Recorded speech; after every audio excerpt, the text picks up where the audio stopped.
এই দিনগুলো যে টাইমে স্টুডেন্ট লাইফে আমরা যেভাবে কাটিয়ে এসেছি সেই দিনগুলো যেভাবে মিস করি, মানে টিম স্পিরিট ছাড়া খেলা হয় না। একটা টিম যিনি বা যে ক্যাপ্টেন হিসাবে দলটাকে এগিয়ে নিয়ে যাচ্ছ, তার যে স্পিরিট লেভেল দরকার, তার সাথে সাথে গোটা টিমটা যেভাবে টিমটাকে এগিয়ে নিয়ে যাচ্ছে, এগুলো একটা দলগত স্পিরিট তৈরি করে প্রত্যেকের মাধ্যমে।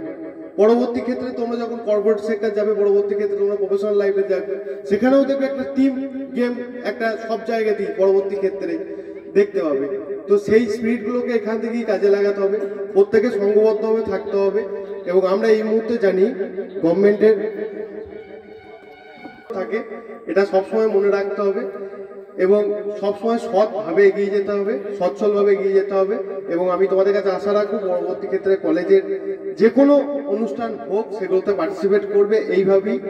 এবং 2 বছর, যাদের 1 বছর, খুব সুন্দরভাবে কলেজটাতে কাটাও, কলেজটা সময় অতিবাহিত করো, কলেজটার প্রতি একটা তোমাদের দিক থেকে একটা টান তৈরি হবে, কলেজেরও তোমাদের প্রতি একটা সেই জায়গা থেকে। আর বিশেষ কিছু বলবো না, যেহেতু টাইম খুবই কম রয়েছে। পরবর্তী ক্ষেত্রে আমাদের সঞ্চালক মহাশয় তো পুরো অনুষ্ঠানটা প্রত্যেকে করবে এবং প্রত্যেকেরই হার জিত তো আছেই। লাস্ট একটা কথাই বলবো, হার জিত তো আছে, হেরে গেলেও দুঃখ আর কিছু নাই, হেরে গেলেও কোথাও জেতা যায়। তো সেইটাকে নিয়ে এগিয়ে যেতে হবে। যারা জিতেছো তাদেরকে আমার পক্ষ থেকে এবং পাথর প্রতিমার পক্ষ থেকে এবং সমস্ত স্যারদের পক্ষ থেকে আন্তরিক অভিনন্দন।